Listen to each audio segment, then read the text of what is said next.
Kerajaan negeri menyasarkan nilai potensi transaksi sebanyak 8 bilion ringgit dan sekurang-kurangnya 500 mesyuarat perniagaan berimpak tinggi pada sidang kemuncak perniagaan antarabangsa Selangor SIBS tahun ini dalam usaha memperkukuh kedudukan Selangor sebagai pintu masuk ke ASEAN.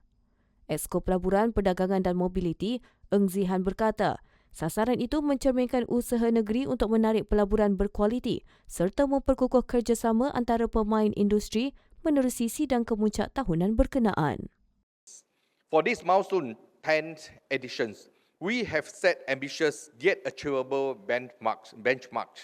We are aiming to achieve 8 million ringgit in potential transaction value and facilitate at least 500 high-impact business matching meetings. Beliau berkata demikian ketika pelancaran SIBS 2026 yang dijadualkan berlangsung dari 14 hingga 17 Oktober ini.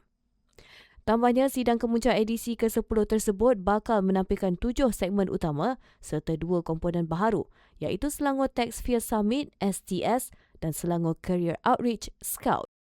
Tahun ini kita ada bertambah satu event iaitu Tax Fair dan juga Selangor satu lagi Career Outreach Program. Talent Expo. That is for the talent development to do the matching program for the industries as well as our talent pool.